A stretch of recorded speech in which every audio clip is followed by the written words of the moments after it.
Hello, everybody.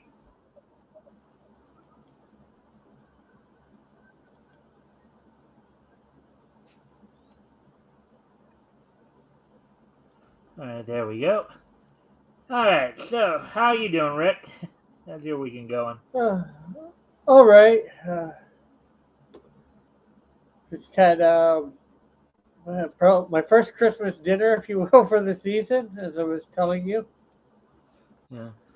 So if your sister lives over at church, I'm guessing Cousin. that it's more like a. Is this one of these churches or cousin? Sorry, I don't know why I keep saying sister, but your cousin lives over a church. Her Yes. apartment's over a church. Um, Is this one of those churches that I guess monthly has what they call it, like a, a fellowship day or night or whatever? I'm not sure whether they do that or not. I know they have some outreach stuff during the week, actually. Yeah. Well, what I'm So, talking about, uh, one of the things I'm talking about is like one of the churches I went to recently that I was going to a few months back. At like the beginning of the month, it'd have what they would do is they'd set time aside either, they'd usually set time aside in between the two. They'd have one service that would be that start at 10:45, another one that would start at 1. So what they would sometimes do is they'd sometimes push the one that started at 1 back by an hour, and what they would do is they'd just have kind of what they called uh, it like a fellowship day where a fellowship basically they lunch. just kind of basically have one big lunch for everybody instead of everybody, because a lot of people would still bring their lunches most of the time, but on this one day they would more or less just serve lunch to everybody and just have a time of Yeah. fellowship. Well, I don't know whether this church does that or not. I'm not sure whether they have one or two services on a Sunday.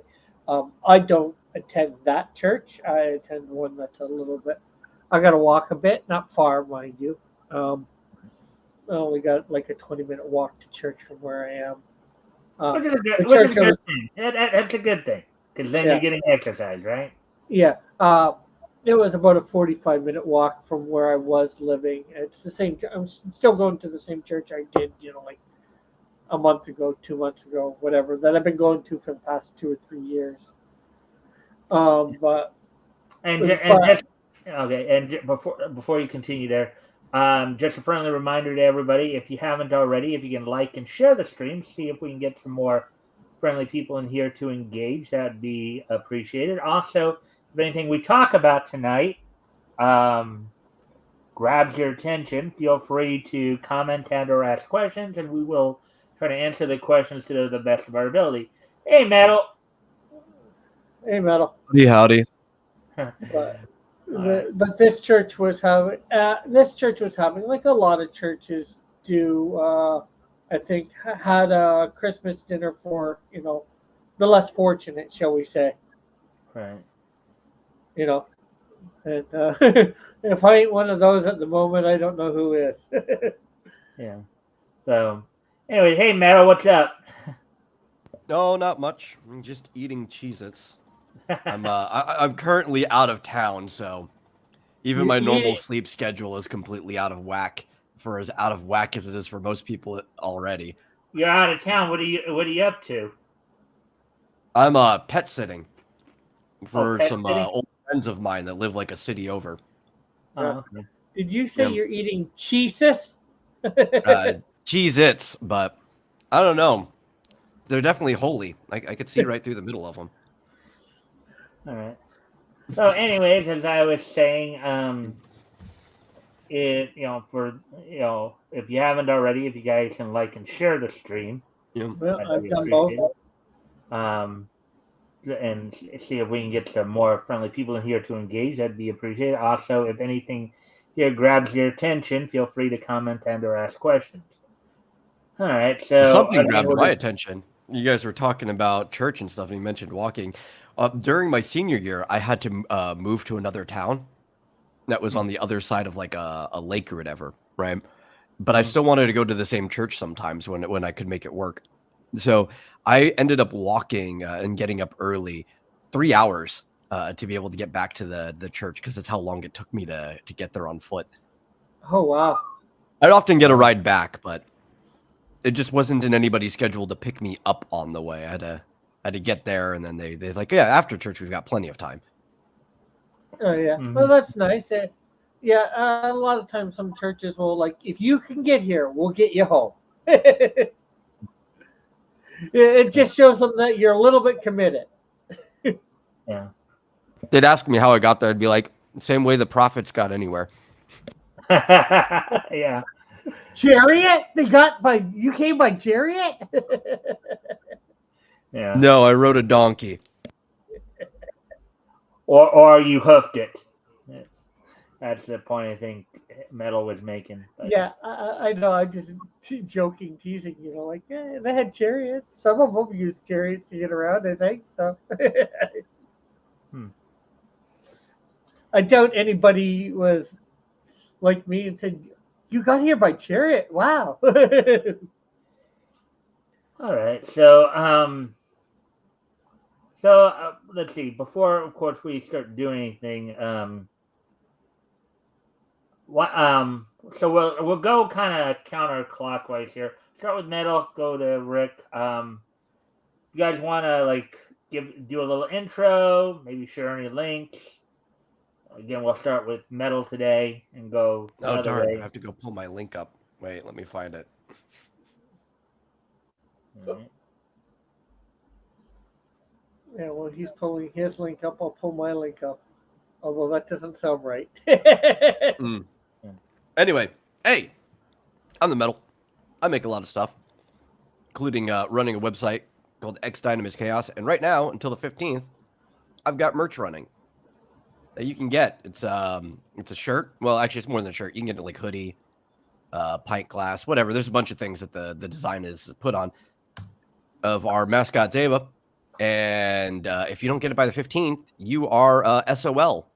Tough luck. Wait for the next design, whatever it is, but you'll miss out on this one. So I take it you're not on the YouTube page then, Metal? Oh, you know what? I hit that in the private chat to the comics. I have the StreamYard set up to where I can add comments to YouTube from here, but I forgot to switch over to the right tab. Okay. Did you want? I could copy it here, or did you want to just? He already put it in. Okay. Yeah. I tabbed over. I fixed it. I just didn't realize which tab I was in. All right. So there it is, everybody. So that's to some merch that Metal is doing. You guys want to check that out? Over on Teespring, or short now for it, called Spring. Yeah, they dropped the T. Probably because they do more than just T-shirts. Yeah. Yeah.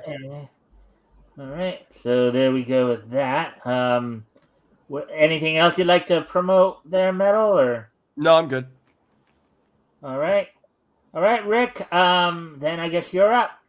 Well, I'll just promote sort of my YouTube channel, but more accurately, I'm promoting the Canadian Shield theme that I sort of came up with, thanks to Alpha Proto pointing me in the right direction, so how to do that. And well, he started with the lyrics. I just tweaked them a bit. So All right, so if you guys want to check out Rick's channel, there it is. And leave a comment. Let me know what you think of the Canadian Shield theme. Have you listened to the new one, Metal, yet? No, I'm not. I wasn't even aware that you had a theme, so I haven't obviously heard it. So yeah.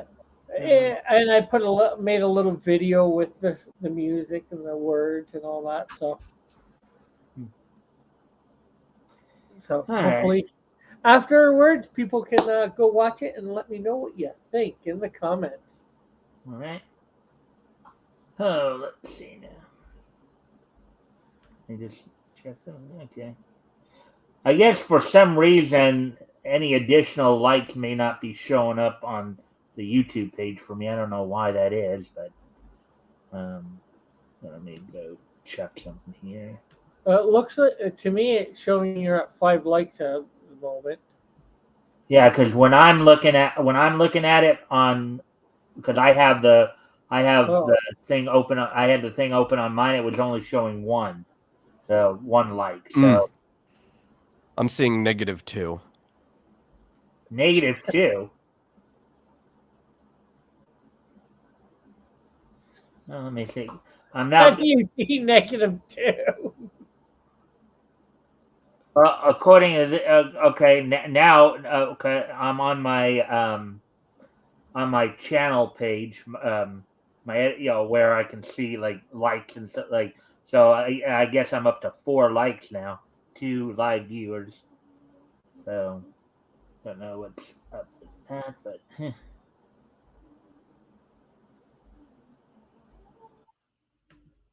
don't know what's been up with that of late. But I've noticed that the last like couple of days here, where it seems like, all right, now I see four views. I don't okay. All right, three watching now, 4 likes. So now hopefully everything. All right, so is there anything? So from what you guys have, has there been any news items that caught your guys' attention of late in the I'm not world of sure media? whether any news things comic wise. I Okay. don't think, anyways. Then again, I'm half thinking something, but I don't know what. Yeah. Only half thinking. Yeah. Yes, only half thinking. Well, I'm just waiting to see if RJ shows up before I start talking, because I know Apex probably Talking. won't show up because he's working, but one of them shows up to give their account of what we read Friday night. Friday night. Yeah, and then I had some technical issues too on Friday night. That was my my Yeah. nephew was putting Christmas lights up outside, and apparently cut off the power for a few minutes. And I was lucky that RJ and Apex, filled in for me and kept the stream going while I was dealing with that. But but boy, ah, yeah. I mean, I don't know. You guys might want to go back and check it out, because it's like, we had, of course, we there were a number of different characters that, Yeah, you were like the Spectre. Spectre. Um, oh yeah, you did drop in, didn't you, Rick? Yeah, yeah. I dropped in when you were just going over the Spectre's powers, and it hadn't. You probably had said before who it was, but I didn't catch that part. Yeah. So, Well, yeah, because you were that's right, because you actually were asking if we were talking about Doctor Fate, and then I told you that he actually would make his debut like 3 issues later yeah. in More Fun Comics 55. So yeah, we talked a little. We talked. I went through the character intros of like Spectre, King Standish, Diane Belmont, and Professor Strange, and then we read through the Superman story, which was the start of a two-parter that will eventually introduce Lex Luthor. Um, we read the Spectre story and read the King Standish story, and then I kind of went over the summaries of Professor Strange. You know, now, Grant, I was thinking it was going to take me 3 hours to get through even what I got through. It only ended up taking me 2.5. I'm like sitting there thinking, man, I probably could have read at this point, at this rate, we could have probably read at least one of the other two stories in there, if but which, as I've been thinking about it the last couple of days, um, and this might be a partial answer to your question, a question you asked me, Rick, and I guess his cousin's talking to him right now. um, and as soon as he comes back, then I'll.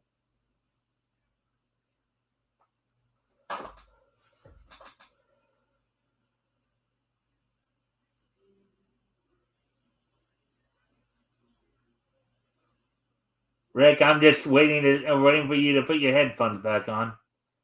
Yeah, he keeps edging you. Like he's about to put it on, and then his cousin gets his attention, and he takes his headphones right back off before they put on. Yeah, I was just, but consider and everything all right? Yeah. My cousin just got back from the dinner. She stayed a little longer. She had an extra coffee.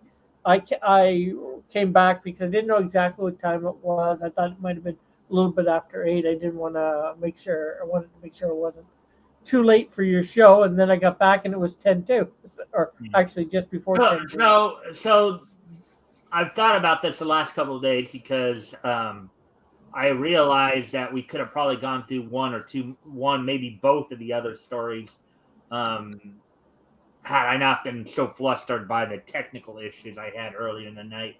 But it made me think a little bit, and this kind of would probably be a partial answer to the question you kind of asked me before, Rick. Yeah. What adjustments I might make. So this one I'm just saying, the standard Friday show. In other words, that's just if we're just simply reading stuff that we've already established. We're just reading the story. Yeah, well, we're just going over the stuff that we've already established. Then it'll still be a 2-hour show on Friday. Yeah. Now when we're doing like intro stuff, or when there's a little bit more to be done, like for example, when we're starting or ending a month, I might slate like 2.5 hours, or give it 2.5 hours to show. Also, if we're introducing new characters, then I'll probably give it like a 2.5 hour show. Yeah. My thing wasn't so much about introducing new characters or stuff like that. My thing was, and like I said, I have no problem Like with how am I going to get as many stories in when it starts getting to the point where they go from anthologies to features? Well, it's not even the stories or whatever for book, and because I know you're not going to cover every book. That's just smart to know that, because there's thousands of books. There will be thousands of books out there. There's no way you could ever cover every book. But my thing was, when there begins to be 25 companies, or 30 companies out there that that you might potentially cover. It becomes hard to cover all their books. And one thing that you said, yeah, the thing is, Rick, I mean, I already have kind of an answer for, like, one, the superhero stuff we are going to continue to go over, but some companies that just have like either the reprints or where they're more genre specific anthologies, like that. I have a system for that. I call the milestone. Yeah. And you were explaining that, like after a certain point, you're just going to read every 5th or 10th or right, depending or on maybe where it comes in 20th or now in this particular case, though, and that when I'm introducing new characters, I'll probably will slate like 2.5 hours. If I'm introducing a new book, like I have been recently, and I will this week when I have Tim on this Friday, when we're covering Marvel, which was timely back then with Mystic Comics #1. I'll probably be slating 3 hours for those, just so we can try to get everything in, because I'm real, and the company thing that I was concerned with, but not concerned with, because however you want to do it is how you want to do it. But you said that a lot of people were, for lack of a better word, concerned, that it's taking half a year, or 3 or 4 months to go through 1 month. If you have like 18 companies, tried to go through it in 1 month, it's taking 18 weeks. Well, if you've been watching regularly, right, from the beginning, I know at first you'll see how it all plays out, because they're going to be right now we're kind of at a point where the comic, because we just got through 1939, right, and we're getting into 1940. So we're basically at a point in comics history right now where everything's going up. So, we just over the last few weeks we talked about it a couple weeks ago, right? Yeah. Where what we found out was you had 9 new companies start up in 1939. And 7 of those 9 started in like the last 4 months, that last third of the year. Yeah. September through I'm not sure whether it was 19. I'm not sure whether it was 1950 or 1960. I looked at. It might have been 1950 that I looked at, and at that point and I looked at just the month of January. There's 25 companies at that point, and that's using the site that you are using. Back then. And the thing is too, and I know you came in a little late, but when at the very beginning when we did start the cover, the very first thing I went to the main Wikipedia page for 1940 in comics and read off that where it talked about these companies like Ace Comics, Columbia Comics, Barrel Publishing, and all that would actually be starting up. And but again, if you watch a show enough, if you watch the shows every week and watch them enough, you'll figure out like you'll know, because like as I said, with like the superhero stuff, because we're like doing the whole world building thing with that. Kind of one of the other ways I thought, and this is how I thought they explained it this morning when it crossed my mind this morning, because you guys know I use the analogy of if with Axis, the guy who was the portal between DC and but taking Marvel, further, and Axis is actually the gateway to all the comic universes, right? So think of it like this. Think of it like this. What I am doing. I guess this is probably one of the more simplest ways to put what I'm trying to do. Okay. Imagine that Atlas is opening the door, portal to whatever universe we're thinking of, and for that, let's say 2 to 3 hours that we're together, we're like taking a walk in that universe. Think of it like that. Yeah, I get that. I've gotten that for a while, that you're trying to show what that universe is like. That comic company at this 1939, December 1939. You're trying to show what Charlton looks like. You're trying to show what DC looks like, Marvel or Timely, and all the other 15 other companies. I get that. But and like I said, my whole thing is was like you got like you were saying, some people were complaining, and I don't care whether it takes you 50 years to go through it the way that you want. Well, not a lot of people were. The only one who really gave me a little jazz about it was Pops. He was the only one who really gave me kind of. And I think me or Tim might have teased you slightly that it's going to take you 50 years to go through 10 years. Yeah. But that's all right. If it takes you 50 years to go through 10 years, who cares? As long as you're enjoying what you're doing. Mm-hmm. And that the people that are watching you enjoy what they're watching. Who cares if it takes you that long? If that's the way that you want to do it. Well, you notice too, I'm pretty thorough when I do this stuff too. Yeah, like I wasn't sure, with the way that you're talking, I wasn't sure whether it mattered to you that it was taking you, I'm just. It really doesn't. I just, obviously, I acknowledge it when people jazz me and stuff like that, but it doesn't really, because as you put it, as long as I enjoy it, and I do enjoy it. Yeah. The reason I decided to do it is because I thought more people would enjoy it. Yeah. And I'm sure that more people would if they knew about you. I think probably the biggest problem is getting more people, and maybe the only thing that you might need to do is somehow spice the show up, for lack of a better way of saying it. Get some of those little extra, like get a clip saying for when you're going into like the this weekend comic history or this day in comic history or however Well, you word it. vocally I do that. Yeah, but if you had a clip Man, saying, hold on a and second, of Rick. course you don't have to do that either. I'm Yeah, just hold saying on a stuff second, like Rick. that. Metal, you've been kind of quiet. Anything you want to offer up to this conversation? I have no opinions on this whatsoever. You guys hash out as much as you need. Hey, it's filling time, right? It's just somewhat. Is it somewhat interesting or not, Metal? But Or but should the we get on? but Or the should we get but on the, with a the different subject?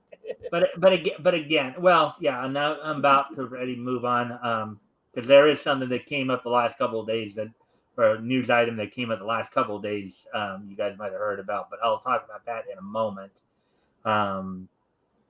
But just to conclude, what I just wanted to say here is that so the normal shows will be about 2 hours, on the historical comic retrospect. That's just when we're just reading stuff that we've already established. When we're introducing stuff, like whether we're introducing like a new year or coming out of a new year, doing the pre-script or postscript for a year. I'll try to slate like 2.5 hours. If I'm introducing new characters, I'll probably slate 2.5 hours, and then if we're introducing a new book, then I'll slate 3 hours, just so everybody knows that. So, and of course, you guys should always keep an eye on the community tab because I'm always updating that too. It gives you a bit of an idea of what we might be covering. If there are certain things of note, like with the character introductions, for example, the other day, and I also or like okay, you guys can see all that for the weeks to come of what we're calling, and doesn't mean I'm putting everything up there per se, like but so there'll be a little bit more than maybe what's on there in some occasions. So, but anyways, how that we talked about the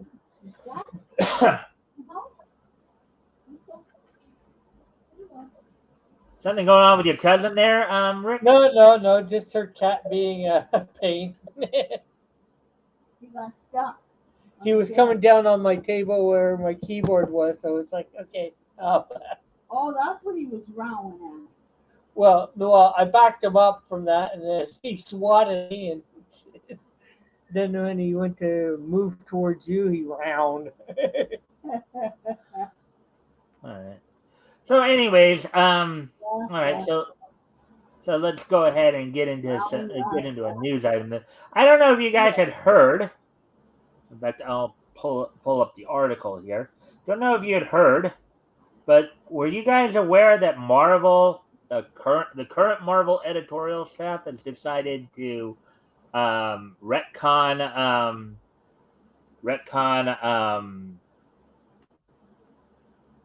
Nightcrawler This is a little bit? Nightcrawler's birth. Oh yeah, I think I've seen something of that. Yeah, which is pathetic. Well, yeah, I mean, I got wind of this from Yellow Flash, but this, this is the article right here from Spencer McCauley, published Thursday.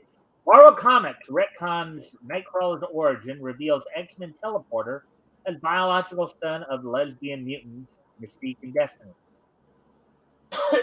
So, and I know like some of the points that like Yellow Flash had made on this about this was, one, they took the father completely out of it because Nightcrawler's father was, I guess, a Eastern European noble, and then they also, in essence, with doing this as well, took the fact that Nightcrawler, as Yellow Flash, but Nightcrawler was probably considered one of the more devout Christians in the MCU, in Marvel Comic Universe, right? Yeah. he was well known for and I remember the X-Men the animated series of the 90s. There even had an episode with him, focusing on that aspect of, but I'm not I sure. swear that they've changed Nightcrawler's father several times throughout his history. I think the only thing that's been consistent is that Mystique is his mother. Yeah. Well, now.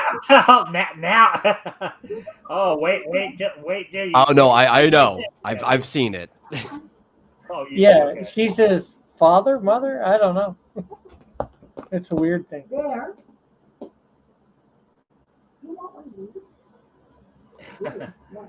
All right, so here we go. One boom forward, several dozen bounce back. Replacing one questionable editorial decision with another, Marvel Comics has finally retconned Nightcrawler's widely panned mutants or demons backstory by revealing that rather than Mystique and Azazel, the furry blue teleporter is actually the biological son of the blue shapeshifter and her lesbian lover, Destiny. And I'm sure when a lot of people probably read that at first, they're probably thinking, "Say what? What?" Of course, when I brought this up with RJ and Apex the other night, and we kind of all knew. Well, she is a, I guess the one big question was, well, yeah, she could theoretically change her mind, change it to being a man. The only question was when she did change into a man, could she function as a man? Or not. Well, she can function as a bird when she changes into a bird, so I don't see why not. Yeah. Well, she can function as a. But I think I wonder if we're thinking of the same application of the term function there. Though. No. I think we are. I'm looking at it on a more macroscopic level, right? If she molecularly, biologically can turn into a bird, that means down at the cellular level, she is a bird.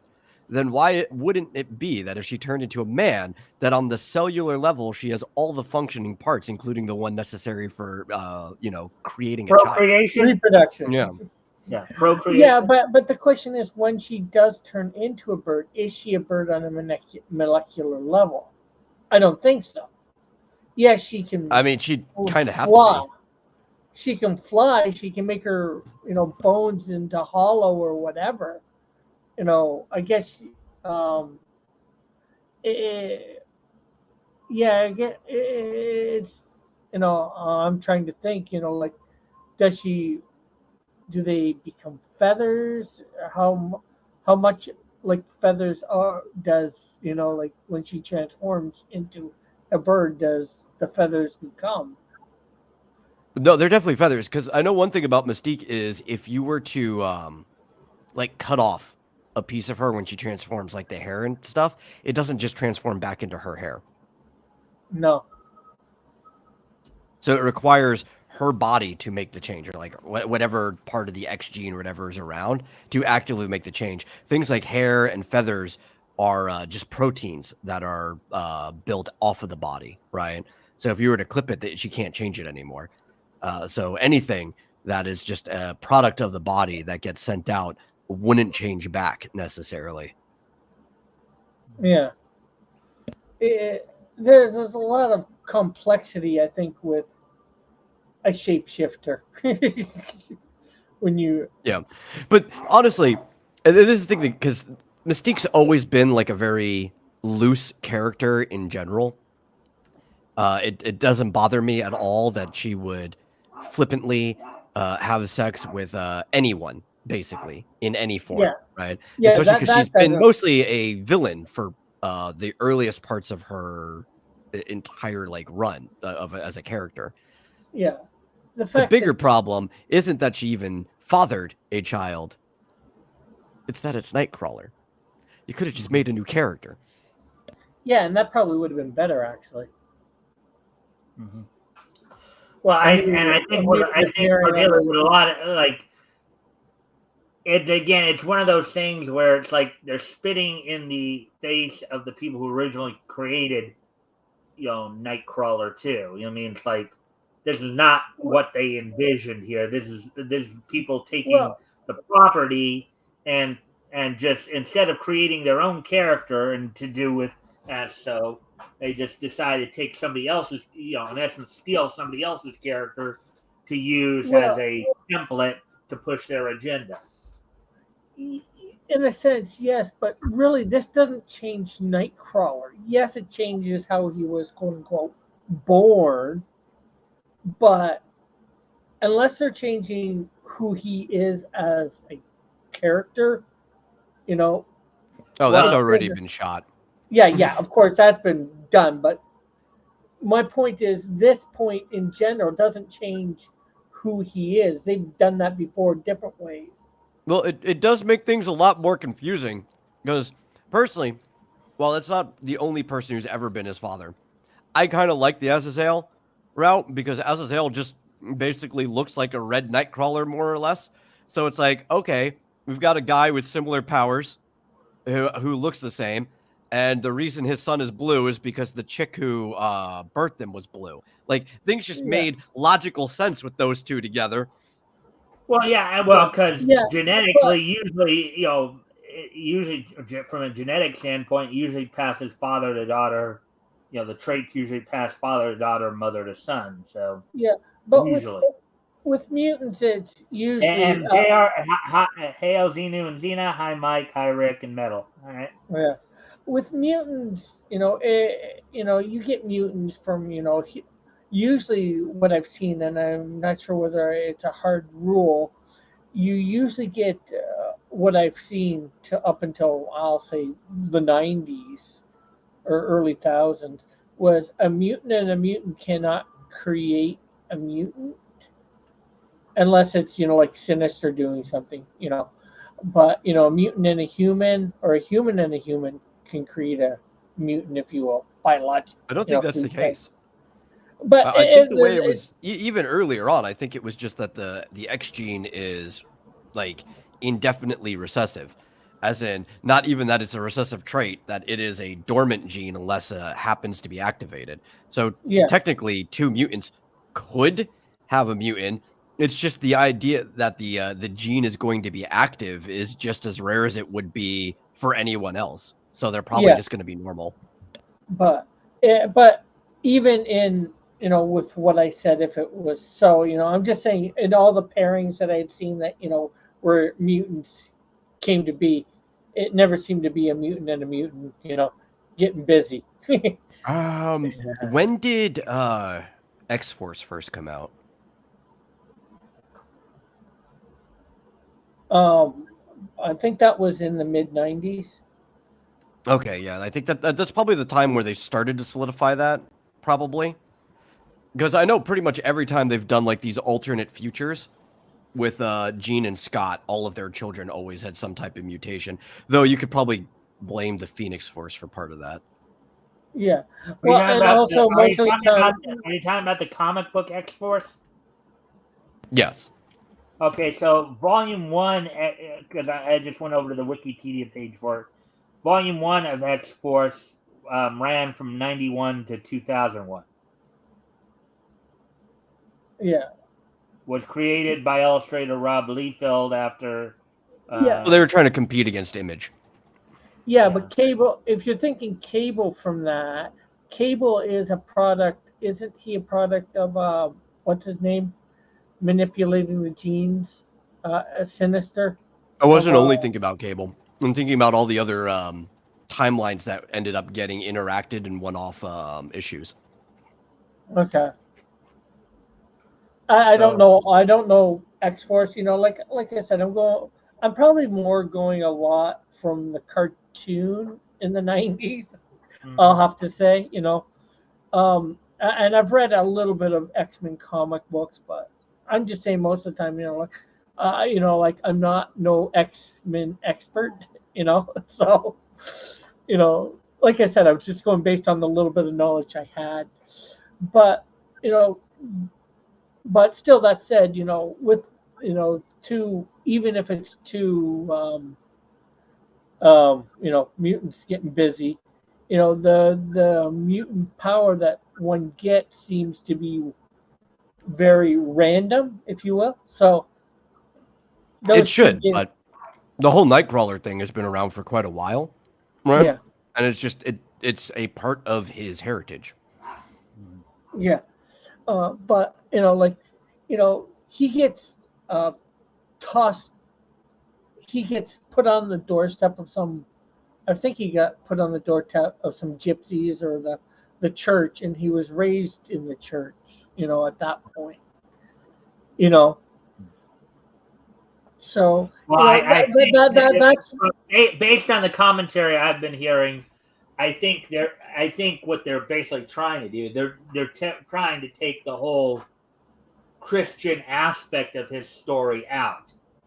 yeah, They don't want him to be Catholic making, anymore. making him a product yeah, of lesbian love. yeah. Okay, well that's fine, but the thing is, like these two are together, they're in love. Why does she abandon him then? There's the part in which is the major change. Like she had a reason to abandon him before, because of her lover not really liking the fact that she was a mutant and all that. Mhm. You know, But now you now, take that element out of it. Yeah, that's yeah, another aspect they take out. Anyways, let's continue on with the article. Let's get back to the article here, see what more they have to say about this. So, buckle up, readers. Kind of saying it in the style of Stan Lee right there. As it's time to take a ride through the tangled history of the X-Men's resident swashbuckler. Beginning with a stop in the franchise's heyday of the 1980s. During his famous run on the team, writer Chris Claremont consistently teased a familial connection between the two respective mutants, primarily due to their shared blue skin and fully yellowed eyes. So you see the panel right there? yeah. And of course, this was also picked up a lot in the cartoon too, as you mentioned. Claremont, in fact, I think was one of the writers for the cartoon too, as I recall. Yeah. Notably, at no point during his run did Claremont ever directly address the topic of Nightcrawler's paternal heritage. Though, according to artist John Byrne, who served as the illustrator on many of the writer's stories, it was at certain points respectively intended to be nightmare than destiny. All right, I don't understand. It was certain point. It was at certain points respectively intended to be nightmare than destiny. Maybe Nightmare is a different mutant? I don't. Well, yeah, but also just the way they wrote that kind of is why I It's probably stopped. supposed to be like rather than. Yeah. Yeah, just grammatically that didn't seem right. That's why I was like, stop. So, quote, at one point Chris wanted to, in smaller quotes, reveal that Kurt's father was Nightmare, unquote, said Byrne, while speaking to fans on his Byrne Robotics forum. Quote, Roger Stern, as editor, put the kibosh on that one, unquote. Now, I wonder who Nightmare was. I haven't heard of Oh, Someone him. he was a mutant. villain. Okay. In brackets here, as explained by Stern in a 2009 interview with CBR's Timothy Callahan, quote, I put a stop to the Nightmare connection before I became the X-Men's editor. It happened when I was the writer of Doctor Strange back when writers were still occasionally listened to. Okay. Yeah, now they're a lot listened to. Yeah. The Chris, current ones, not the old ones. yeah. Chris had come up with the latest of several crazy ideas, declared that Nightcrawler's father was Nightmare. And I replied with something like, smaller quote, "No, he's not. I'm not going to let you appropriate one of my character's major villains." Smaller quote. Oh, okay. Now that was the issue there. As I recall, Len Wayne crossed the room and shook my hand. Unquote. Yeah, So Nightmare is I guess he tried to use somebody else's character, and the guy who owned the character said, "No." No, well, it's well, not I that he don't think owned the that. character. So Nightmare is a strange villain. He's Doctor Strange, not the fact that he's also a strange villain, but he's one of those type of characters that's like a dimensional tier character, like Dormammu, Mephisto, or even what's his name? I cannot Yeah, remember we get, yeah. we get, But yeah. he has his own realm. He's the guy who's in charge So of the Dreamer realm. Is Nightmare the guy on the right there in that panel? Um, Well, if he is, it's probably. a really old picture of him. That's the one I'm used to him looking like. But basically, he tends to ride around on a black horse. You know, like people associate with nightmares and stuff like that. And he's in charge of the Dreamer realm. Like that's what he does. All right. So continuing on then, but eventually, said Byrne, in quote here, Chris decided Kurt's mother was Destiny, and his father was Mystique. So they had that idea back then too. Okay.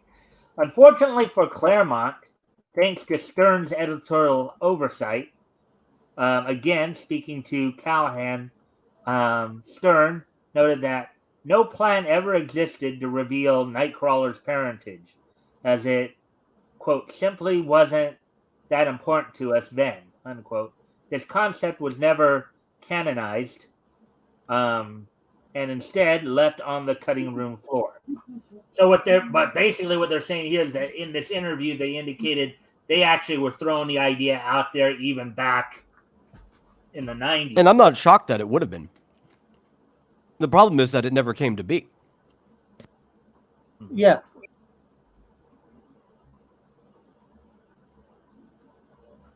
Continuing on here.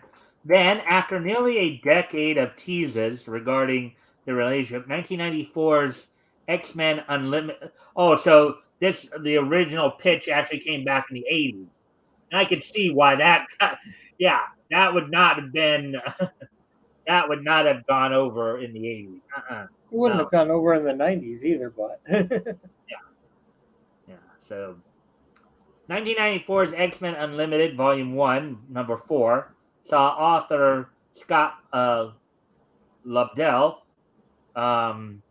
build upon his predecessor's connective tissues and finally confirmed that Mystique was, in fact, the biological mother of one Kurt Wagner. And I think what we're about to read here, I think, was actually shown in the cartoon, too. So, yeah. The 90s further, anyways. Yeah. Further, at the time, his father was established as one Baron Christian Wagner, or Wagner, I guess is how they pronounce it. A German nobleman whom Mystique had married in order to take personal advantage of his social influence and immense wealth. And for the next 10 years, thus would remain the circus elf's family tree.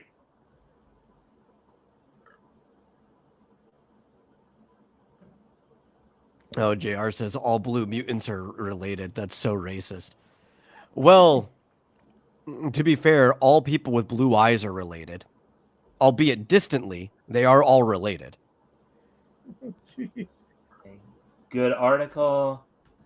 And then, yeah. All right. Interesting take on that.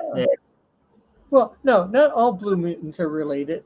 They're not trying to connect Beast with these guys. That we know of. Yet.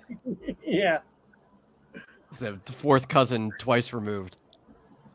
Something like that. Yeah, some kind of distant relation. Anyways, getting back to the article here. Or Archangel. Well, that definitely not related because that was caused by Apocalypse. Yeah, but that was for Apocalypse is blue. They're all related to him. Okay, so anyway, then came Chuck Austin, one of the most notorious X-Men writers of all time. Wow, notorious. I guess this guy's not really well liked. Let's see what more comes of this. And a very noted critic of religion in all forms. When Austin took over Marvel's Merry Band of Mutants, one of his main goals, ostensibly inspired by Nightcrawler's noted Catholicism, was to subvert the concept of, in smaller quotes, angels and quote unquote demons by revealing that rather than being of divine origin, these beings were nothing more than a species of proto-mutants.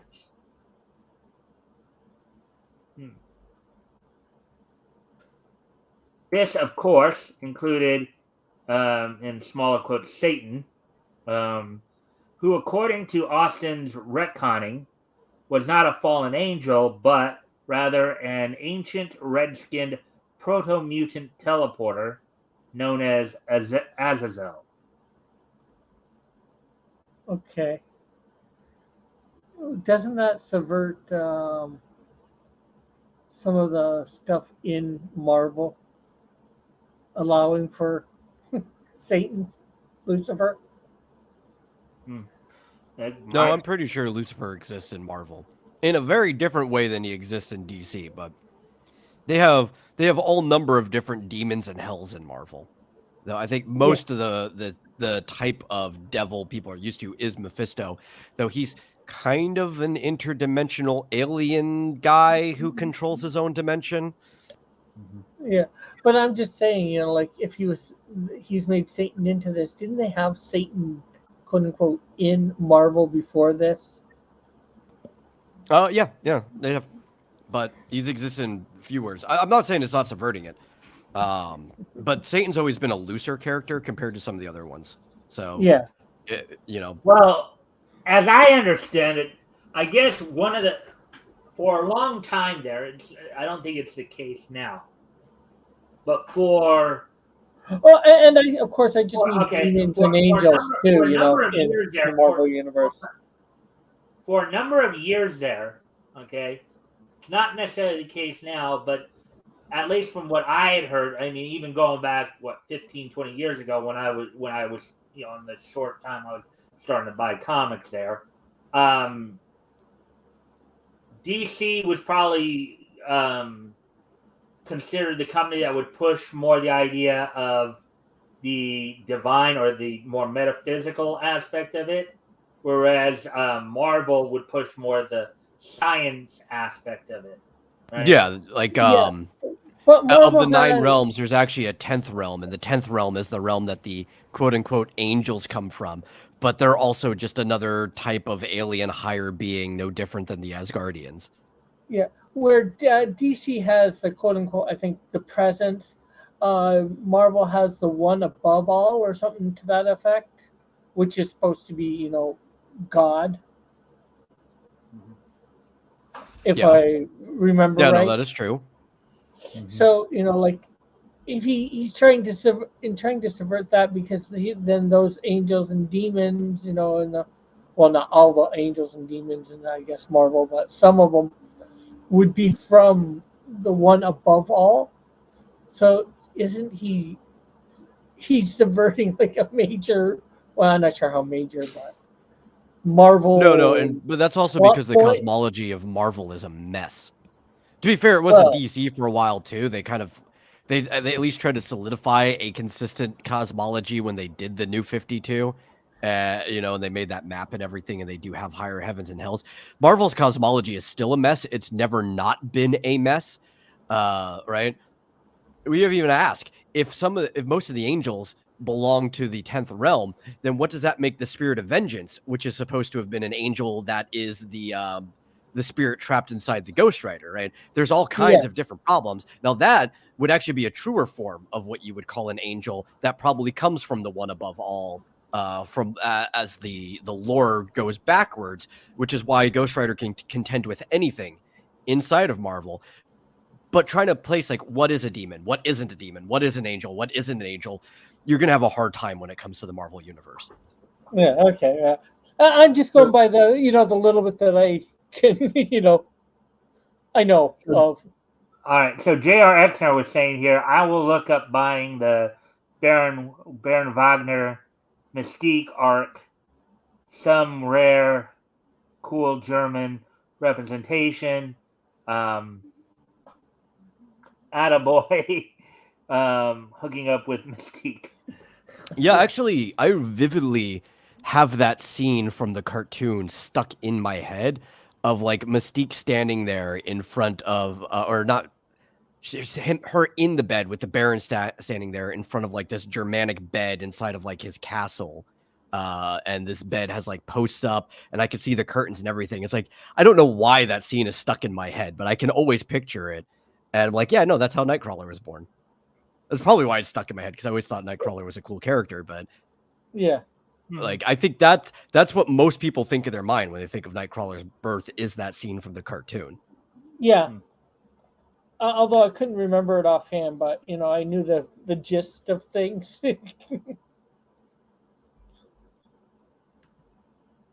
All right. So, anyways, getting going back to the article here. All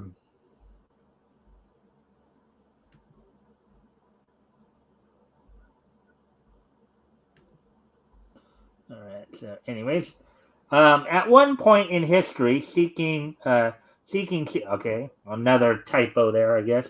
Seeking to sire children with Earth women in order to allow him a stronger connection to the mortal planet from his home in the Brimstone dimension.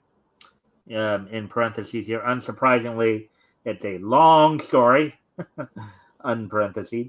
Azazel's machinations eventually led him to make the acquaintance of Baron Wagner and Mystique, who at the time of their meeting were reeling from their recent discovery that the Baron could not sire any children.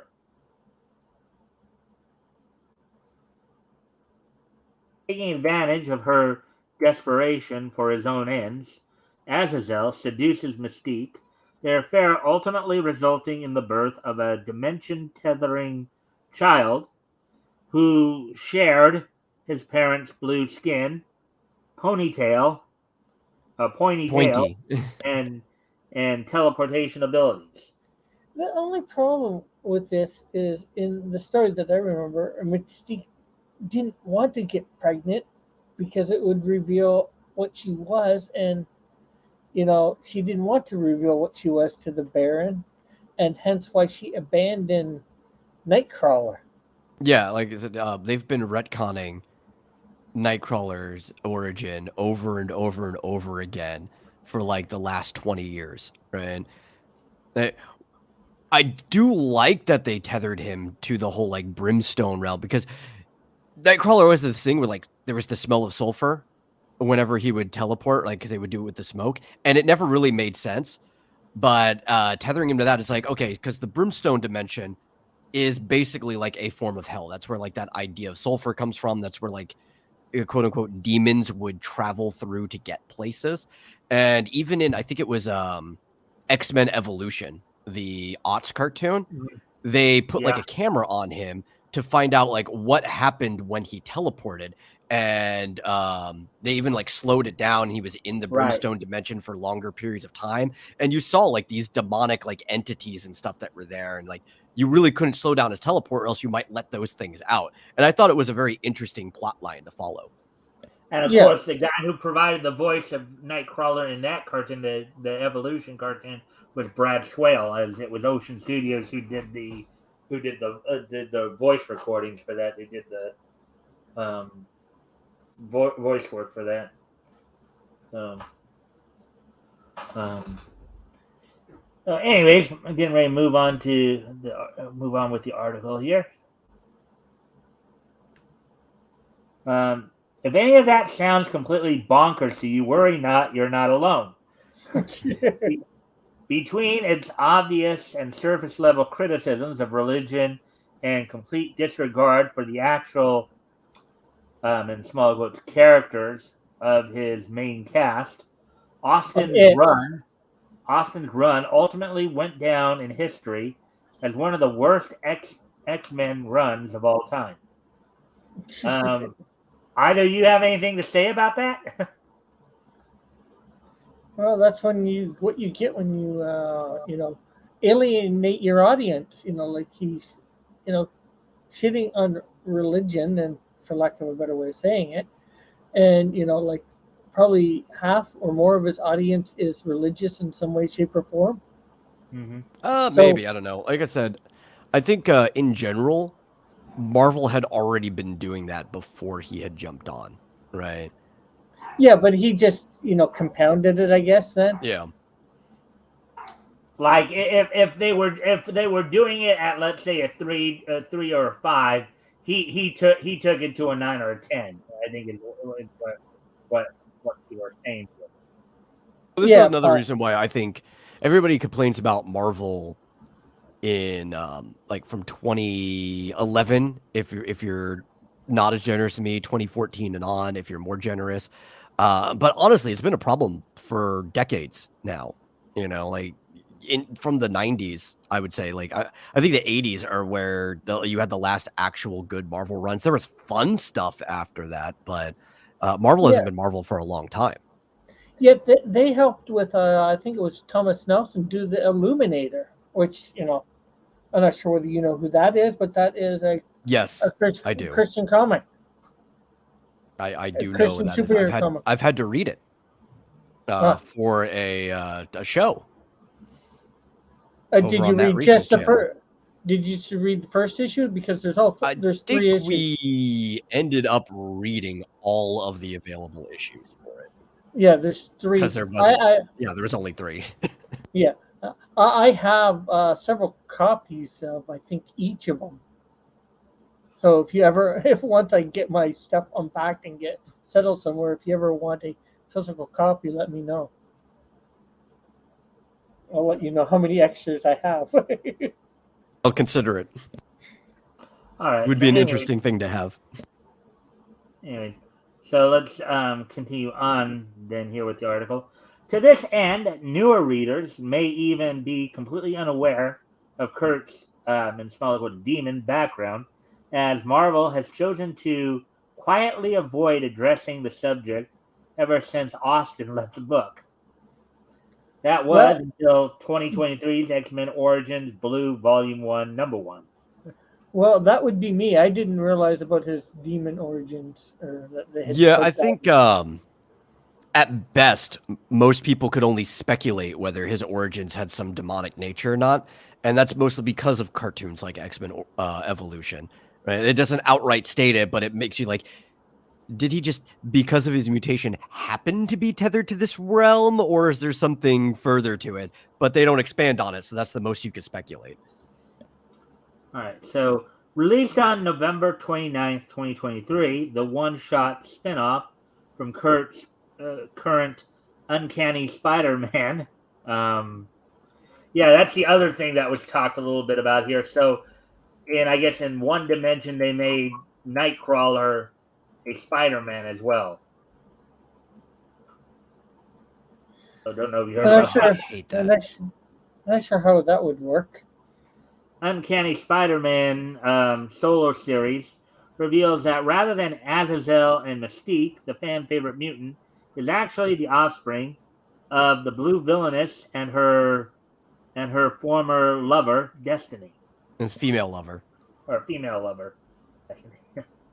As detailed by writer Cy Spurrier, continuing her affair with Destiny throughout her marriage to Baron Wagner, Mystique is eventually met by an admission from the mutant precog that she, quote, would like to build a family, Raven. I find that I would love to build a family with you, unquote. And for those of you who may not know, Raven is Mystique's, like, I guess, birth name or real name, as it were. Her Your real, given or name, yeah. Yeah. Raven Darkholme, I believe, is her full name. Yeah, they should at least know her first name, because I know it was said in the original X-Men trilogy. I think they also called her Raven in First Class as well. Yeah. At a certain point. So, like, her name's been said in the public eye, so I think even more than just comic readers should be aware of that if they pay attention. Mm-hmm.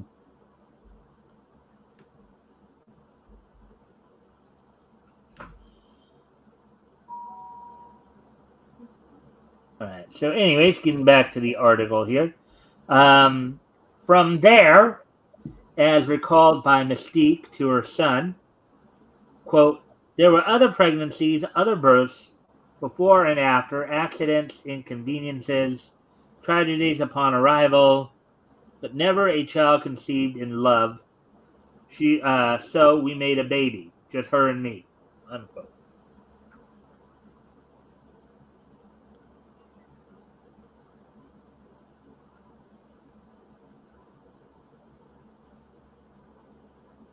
Let's see. Taking note of Nightcrawler's obvious bewilderment regarding the exact quote unquote mechanics of his new origin. I think that would take anybody aback, wouldn't you guys say? Yeah. We as comic readers are taken back. Yeah. Because we're not sure exactly Aback. how. ABACK. Aback.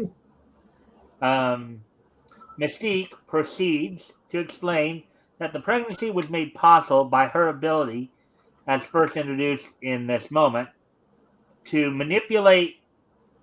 So, as introduced in this, so basically, what they're saying here is that apparently she was never able to do this before. Apparently, I think this is the first time you could actually find examples where she had to have been doing that stuff to do some of the changes that she did. It's just never been mechanically explained that she could do this before. All right.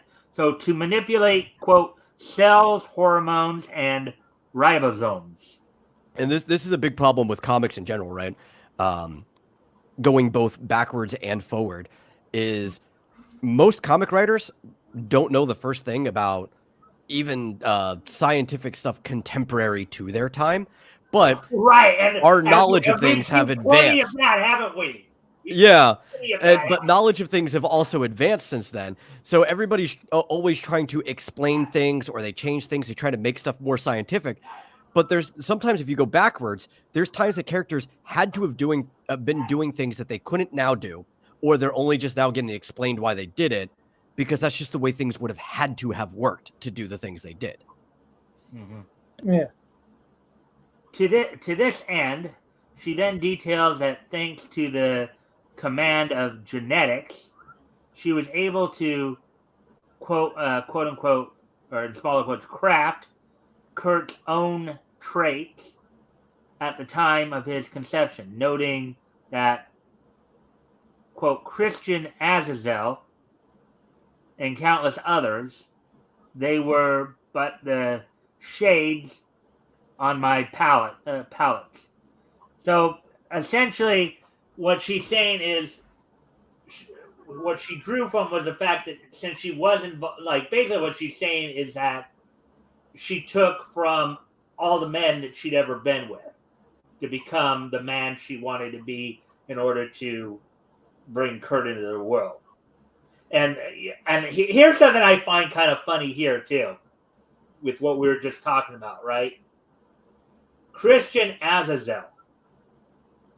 Doesn't that sound because from what, at least from what you guys are saying, from what I guess is, at least from what I understand, isn't Azazel a demon? Yes and no. It's complicated. Yeah, but don't he by is Christian, considered. don't they mean the Baron guy? What was his name? That's Wagner. That's Christian von Wagner or whatever, the Baron. Yeah, but so his name is Christian something, right? So they're referencing. Oh, okay. Oh, yeah, that's right. Yeah. Okay. But they're the two different people that are normally in his background. Yeah. Okay. They're So not anyway, referencing that demon as a Christian. yeah. But yeah, the way they put that together, though, I mean, in further detailing Mystique's new power upgrade, an in-story letter penned by the X-Men's resident, small quote, mad genius scientist, Dr. Nemesis, featured within the issue, elaborates, quote, she is not simply adjusting musculature and skin, but rewriting the genomic instructions in every single cellular nucleus of her body, all at once, and all without conscious thought. Unquote. Well, I don't think she'd be able to do it if she had to rely on conscious thought. That's a lot of brain processing. She would be the smartest person out of all of the mutants if she could do that with conscious thought. Yeah. But no, it's like other examples I could think. Talk about the bird thing. I'm pretty sure as a gag it once that when Mystique was flying around as a raven, she had done the little bird pooping on someone thing, right? But it's like, but you have to think that's not how humans poop, right? Birds, all of their juices come out of the same hole, right? So their number 2 is also their number 1. That's why it's like this goopy white mess. And for her to be able to do that means that she changed on a cellular level, not just musculature. So I actually think this explanation is good. I just don't like the context in which it was explained, like the reason it came up. Saying upgrade because it's technically she's always quote unquote had it. Well, that and the whole we're gonna go and make Mystique's Nightcrawler's father, even if it was an idea that Claremont toyed around, it never came to be. You don't retroactively rewrite things just to be able to appease somebody's original idea. A lot of people's original ideas for stuff gets thrown out, right? So I don't like the fact that this explanation, which should be how Mystique's powers work, came about because of this specific circumstance. Because basically they were trying to justify pushing an agenda. Yeah. Or making her transform into a male to get him. Well, but I mean, if you think about it, in terms of the whole idea of pushing an agenda and all that, then it really does. Because I mean, look, this also feeds into the whole gender identity argument too, right? Well, technically, well, yes and no, because Mystique is, nobody's got these shape-shifting abilities, so Mystique's unique. But wouldn't that mean she's self-impregnated, not the other woman impregnating her? No. Mystique is the father in this case. The other woman would be the mother.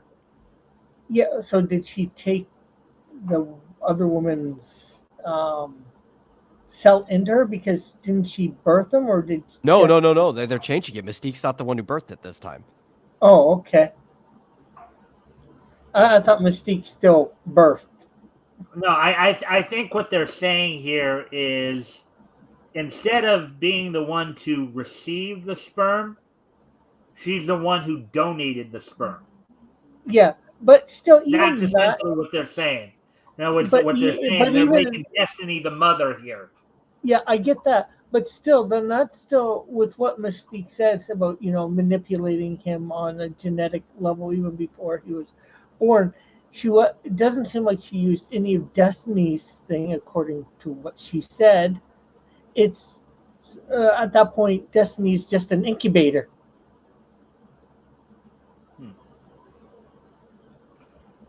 Yeah, and if Mystique was an actual guy, or if Mystique had always been played up as a man, then this would probably be, they'd be screaming bloody murder over this. That Destiny was reduced to being an incubator, as it were. Well, in your understanding of what they said here, Matt. Am I right, wrong, or are you unsure? No. From what my understanding here is that she just borrowed aspects from the other two people to incorporate into the genetic of the male form that she made, and then Yeah. those genes formed the male half, the sperm, and that Destiny's egg was still the egg half of the zygote. So in this Okay. version, I think Nightcrawler would still have Destiny's genes inside of him. Okay. I guess so. It's hard to tell with the way that was wrote by. Well, it's also hard to tell with the people writing this probably also don't have a very good grasp of genetics and how people are formed. Yeah, there's that too. Well, yeah, as we've talked about, comic book writers in general don't have much in the way of scientific knowledge. We've been seeing it, and it hasn't been something that's just happened in the last 2 or 3 years or 5 years. This has been happening throughout. Oh yeah. Like right now, I'm just piecing it together from what we're reading, and my understanding of genetics, like how things would have to work in our current understanding, and I'm probably giving a better explanation and giving them more of an out than they actually thought of when they were writing this. Yeah. Anyways, get back to the article here. Quote, to put it differently, unquote, adds the doctor, quote, Mystique is not a shapeshifter. She's a gene shaper. Her flesh is the most sophisticated biological apparatus I've ever encountered, unquote.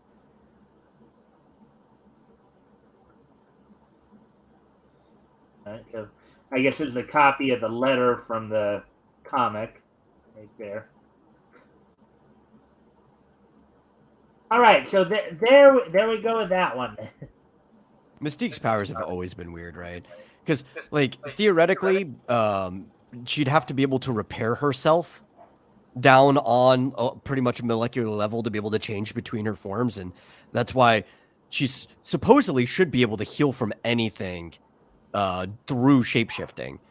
But then they always made like certain things that she couldn't heal from, and it was almost arbitrary. Like, oh, I can't heal from if Wolverine gave me a wound. Like, why? Just because he cut down below the molecular level, you're changing out your molecules all the time, right? Like, it's just such a weird character that's never really been handled well. And I think that's because it's a hard character for writers to even understand how you should handle her. Yeah. Which, I guess I'm going to have to be a little bit careful of that, but I'm not going to get probably into these problems because I got a couple of shapeshifters in my universe too.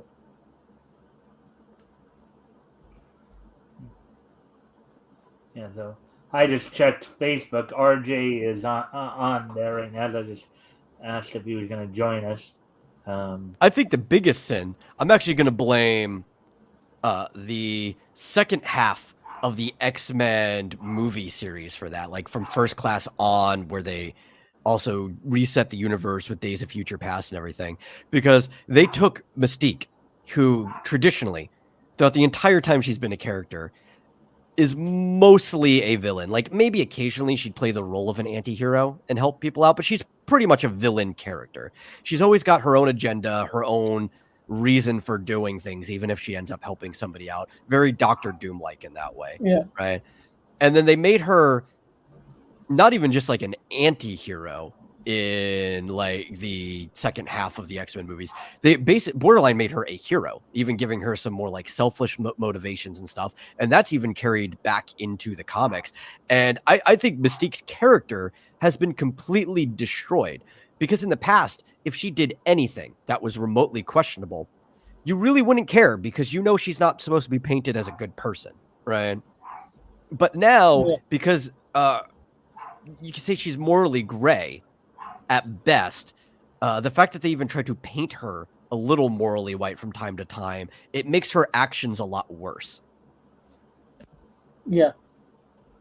Oh, I was going to say something else about it. Oh, also, really, in some ways, she shouldn't have even been as. She should have been for first class when Charles was meeting her. She shouldn't have been. She should have been a lot older too, because she's supposed to have gone back a lot further. Yeah, Because of her age, or because of her she should never get old, right? It's like one or the two. The fact that molecularly she can always repair herself, she should just look like a youthful adult at all times. Like she should really never age. Yeah, and that's my thing is, like she's supposed to go back to what, World War I or something like that. When or World War II, I guess. When when was she with this Baron guy originally? Well, she couldn't have been with him any earlier than when Kurt was born. So I'm trying to think. X-Men started in like what, the 60s? It's like when the first one came out.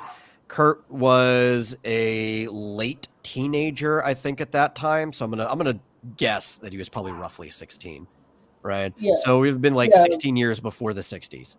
Yeah, but when was he introduced? Nightcrawler. That's actually when was Nightcrawler introduced? And we also have to think Marvel time, right? So it didn't progress as fast anyway. So it likely was probably still the 60s when he was introduced. But well, we also have to remember too that in these comic universes, time at times will move a little differently than. Well, that's what I just said. Like in Marvel time, it didn't progress as fast. So even if he was introduced a decade later, it was probably still the 60s in time when he was introduced. Yeah, I don't know. I guess like if we talk about his age, he probably at best you could probably send him back to World War II. I don't know if you could do World War I. That might be a little too much. Yeah. Okay. It's actually starting to become that Magneto problem, right? Where how old he is just has to keep getting older and older the more you retcon things and try to bump it up to modern time, because he's supposed to have been like a kid/teenager during the Holocaust, and it's like there's really no way he could at this point. Yeah, well, that's it. Well, it's based on with the Kurt thing, obviously it's based on when the German thing for the Baron, right? So when they would have had the castles and stuff like that, I'm just trying to think, like I think to me this Baron guy would have been before, Hitler, but Okay, so I'm just looking over at Marvel database here right now. So apparently, Kurt Wagner made his first published appearance, cover dated in Giant Size X-Men #1, cover dated April of 1975. So, I just have to know internally, what was that for X-Men time? Which also another thing, for a while, the X-Men, while they were in the Marvel Universe, wasn't necessarily synced up with the other stuff in the Marvel Universe until they started doing a lot of crossovers, because it was supposed to take place in the 60s because of the civil rights stuff that was going on. Well, you could easily say it was either late 60s or early 70s, we'll say. Yeah, probably. Well, when the time he was introduced, so we'd have to then rewind. How old was he during that time? Say if you go, we'll say 68, 69, say 16, so 52 he was born, approximately. Yeah, and I don't think you could still be a Baron at that time. But I think the last ones were in the Weimar Republic.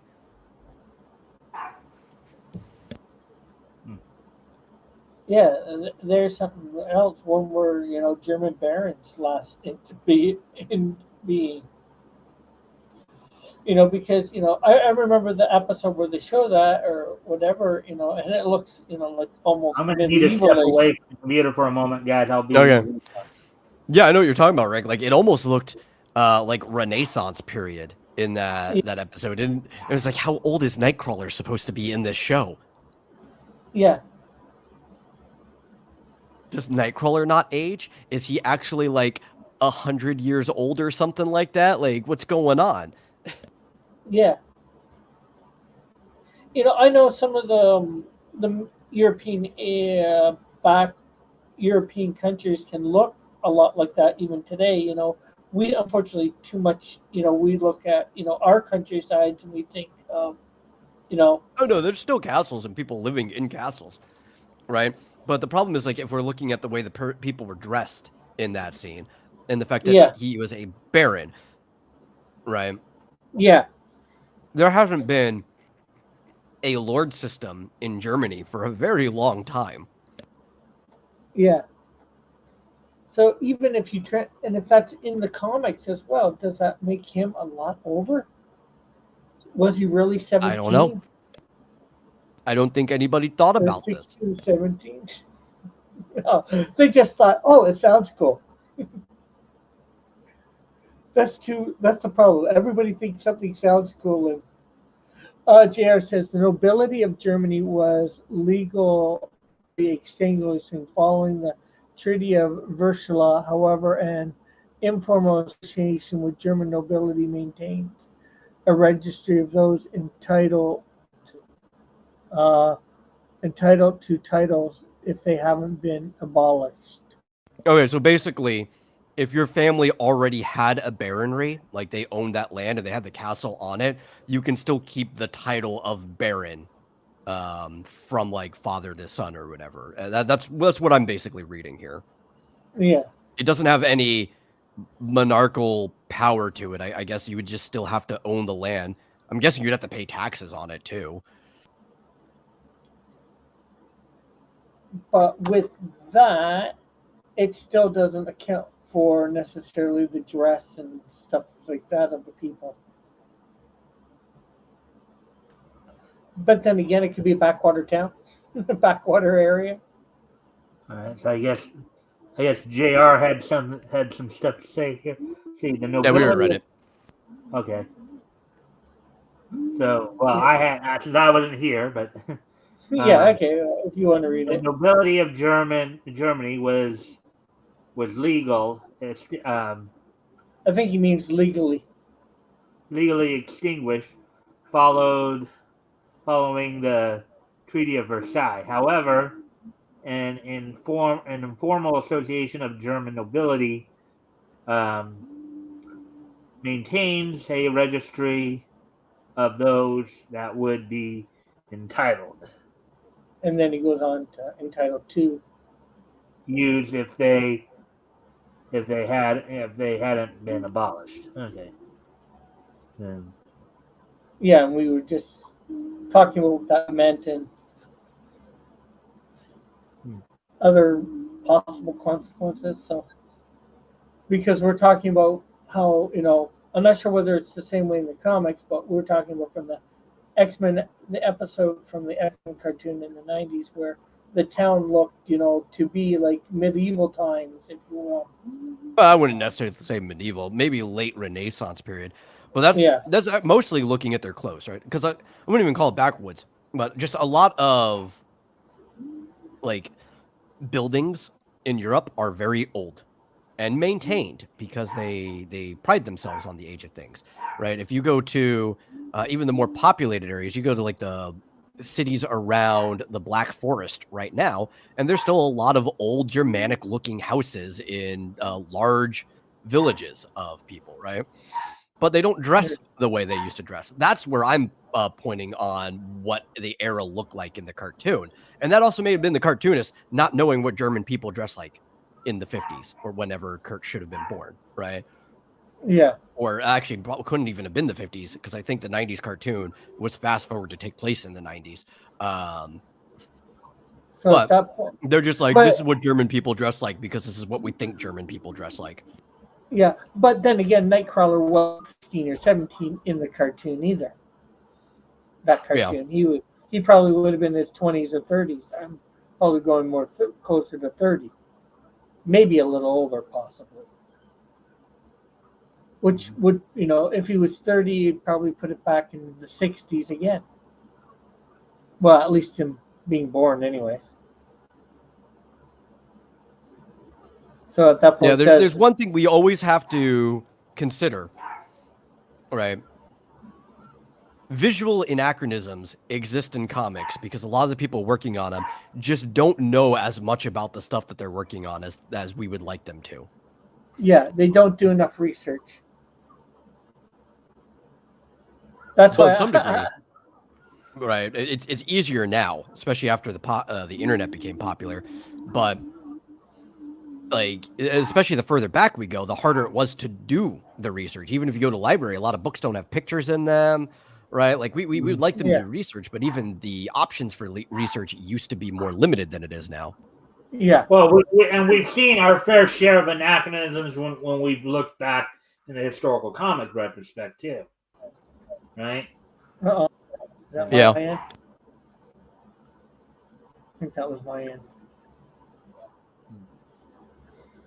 What was that, Mike? I didn't hear because my end fluffed. I was just saying that we probably have seen a lot of those anachronisms more as we've looked back through the historical comic retrospect. Yeah.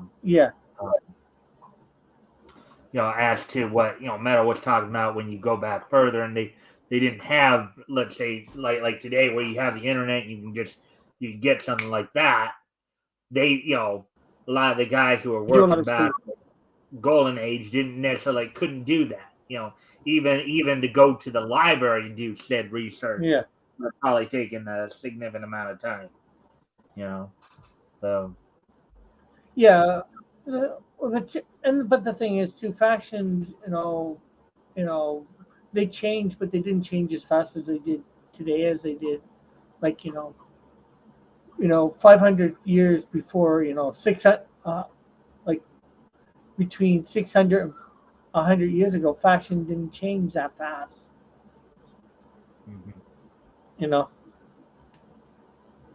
In places, like it does today, like every 2 years or every year, fashion is changing here, right? Nowadays. Yeah. I thank everybody for the likes and the shares, by the way. Although they might not have changed that fast, even over in, I shouldn't say backwater, but whatever term you might want to use for, rural. Would that be the right word? Rural Europe? Rural. If you're talking about like not the city, Yeah, or not the big cities, or out in the wilderness, rural would be the word you're probably looking for. Small towns and all that sort of thing, Yeah.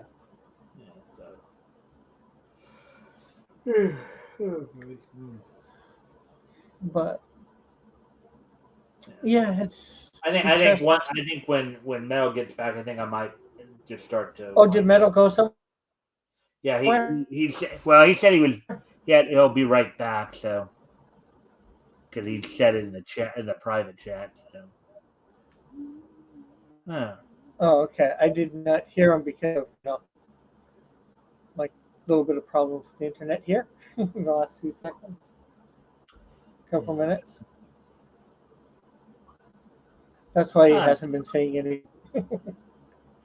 Well, yeah, and I'm not really talking a whole lot right now either. I'm just letting you guys. Yeah. Well, but yeah, it's definitely interesting to think about all these things, and Mystique, she's a bad guy, and unfortunately, even today's society, the fact that they made her, having the relationship that she did, I don't really care about that. I sort of care about with how Nightcrawlers now came about. To me, it doesn't really affect his upbringing, although they're trying to change that in different ways. Although it does change. Well, I think you have writers now who are basically trying to more build on or justify what Austin there did. Yeah, but my point is, the abandoning him. There's no reason to abandon him. That's a key thing, and thus that in just not him being abandoned, that changes him being raised by gypsies, and then or going to the church and all that, that, you know, so that it's messing with that. So at this point now he should be brought up by those two, right? Why is he abandoned? Like If he was never in the circus, like with the gypsies, then he should also probably not have the name the Human Nightcrawler, because that's where he got it. Yeah. All right, so you back with us then, Metal? Yeah. Like I said, I had to take a call from the people I'm sitting for, so I had to run off for a minute. All right. Well, was there anything else you guys thought you might want to bring up or anything like that? Anything come to mind? No, I'm good on that subject. Yeah. No, All right. I'm past good on that subject. Yeah. We definitely really hammered that one home. And we do have like about 25 minutes to 10, so. Yeah, well, unless you think we can get out of as I was saying, I think we'll start to wrap up here. I think we'll get ready to move on to this day in each history and then wrap things up. Wrap things up a little early tonight. Or you mean this weekend in Niche history? All right. So I guess we're all in agreement there then. All right. So, anyways, just remind myself of anything here. Third, and third. Okay. So today is Sunday, December 3rd, 2023. So we're going to take a look back at this weekend in niche history. So first off, was there anything for the second of December? We're going to go back 10 years ago yesterday. The second, 10 years ago yesterday. Only 10 years ago? Yeah. As on yesterday's date 10 years ago, WWE held its Monday Night Raw event from the Chesapeake Energy Arena in Oklahoma City, Oklahoma. And on that night, main event saw the Real Americans of Antonio Cesaro and Jack Swagger, currently Claudio Castagnoli and Jake Hager in AEW, defeat the primetime players of Darren Young and Titus O'Neil. You also saw, Ryback. Let's see if there's any that was the main event on the night. And then the opening match of the night saw Damian Sandow defeat Dolph Ziggler in an Intercontinental Championship #1 contenders match. So 10 years ago yesterday, the WWE held its Monday Night Raw event from the Chesapeake Energy Arena in Oklahoma City, Oklahoma. We do have somebody who just dropped in here. Get their questions here real quick. What is your favorite penguin, Newt? I have no idea what that even is. I hate penguins. Let's see. What's your favorite Rama 1/2? I've never watched that anime. Ranma 1/2 in general is my favorite. It's my favorite comic and anime, right? Just period. But my favorite part of it is probably pretty early on, the martial arts figure skating competition, which was mostly a single volume in the manga, but in the anime, it was like a 2-part. Well, it's even more in your way. There you go. And then, can you explain the Rurouni Kenshin 2020? No, I haven't even seen it. Birthday 2022 favorite character. I haven't watched that yet. What's your favorite swallow in the life, Brian? Oh boy. Okay. What is your favorite muse? All right. So my favorite muse is the band. Yeah. Yeah. 2000. Okay. 2003. Okay, I'm back.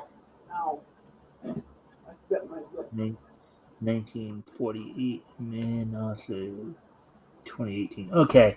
So with that, so now looking to today, and before we do that, what's your favorite Shinobu Crush medal. I don't have one. I don't know what it is, so I can't Um, answer you. Yeah. So, anyways, going back 75 years ago today. Now that's a little long time ago. Going back about 75 years ago today, Walt Disney Productions' Mickey and the Seal premiered in movie theaters on this date. The Walt Disney Productions short Mickey and the Seal premiered on date 75 years ago today.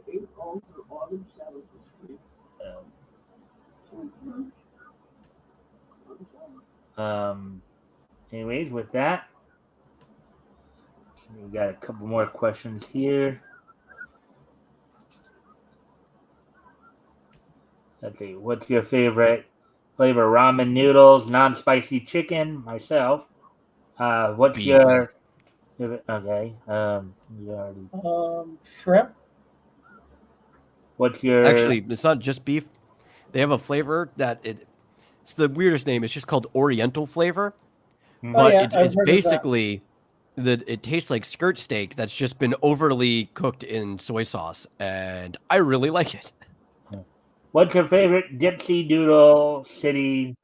Steven, I don't have one. So I have no idea what that is, although Dipsy Doodle sounds familiar.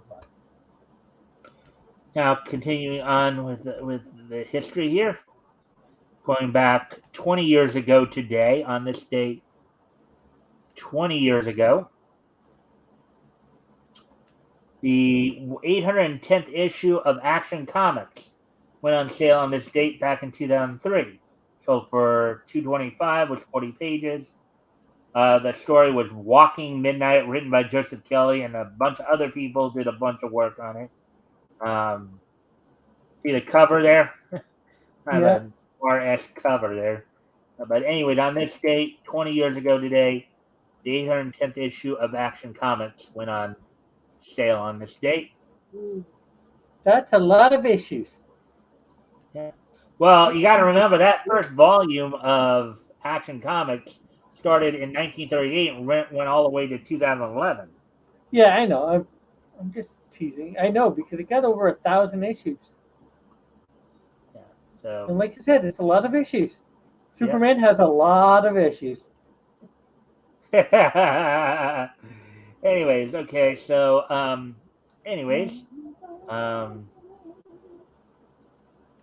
moving on. Or at least his action does. Yeah. And finally, on this day, 5 years ago today,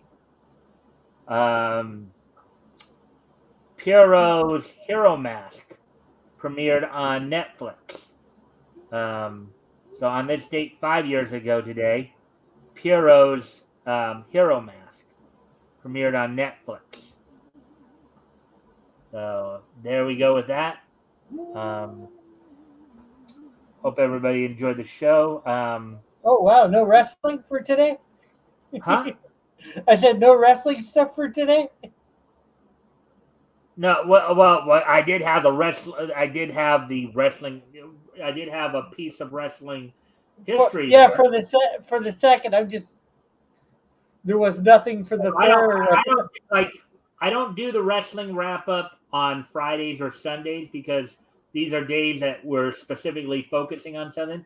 Like I do the wrap up as part of the newscast. Yeah. You know, but No, I just more meant for this day in each history. There was nothing for the wrestling on. I did for the second. Yeah, I know. I'm just, I mean, it's sort of ironic. Normally, there's something wrestling for every day. It's just that there wasn't anything for the third. It's amazing. I'm not sure whether it's a good amazing or bad amazing. It's just amazing. Yeah. Well, and lately I've been trying to balance everything out between the 2 days on the weekends. Today I couldn't find anything for the second on the anime, so that's why I had like 3 for the third and 1 for the second. In terms of stuff. So, good. anyways, and of course I wasn't complaining. This time we'll start with Rick, and if and I know Rick, I'll of course have you as a co-host not this Friday, but next Friday the 15th. Yeah. And then Metal, you'll be with me on the 22nd. We'll start with Rick. If you want to do your outro, share any links or anything like that, then we'll do, of course, Metal, and then I'll wrap things up. Well, I will just promote what I promoted at the beginning, and that, of course, is my thing for my whatchamacallit. The theme song that I did for Canadian Shield, thanks to Alpha Proto pointing me in the AI that does music. Yeah. All right. So anything else? And the lyrics were written by me and him. I will give him partial credit. All right. All right. Metal. Yeah, no, I'm just same thing as before. Check out my shirts or the merch or whatever with the Zeva design. It disappears on the 15th. You can also catch me on the Vomitorium as normal. Well, actually, Tuesday we're gonna have to be late again just because Marsupial's out of town on Tuesdays. So probably wouldn't tell that to your audience. There's going to be some probably time and overlap there. Yeah. In general, I noticed. Yeah. I noticed. This Thursday starts the week of Hanukkah. So, Hanukkah Samesh to everyone if we don't see you till then. So. Yeah. Oh, one thing I'll say is my Tuesday show is going to be on Monday this week because Tuesday I'm going out to see a movie and I don't think I'll be back in time for 10 o'clock. All right. So you'll be on tomorrow night instead of Tuesday night. Yeah, All at right. 10. All right. So with that, everybody, I thank everybody for being here. We'll be back here tomorrow night with get our niche newscast going for the week. Also, this Friday I have Tim Olson joining me for a historical comic retrospect, as we'll be continuing what we just started last week in terms of our coverage of books that went on sale in January 1940.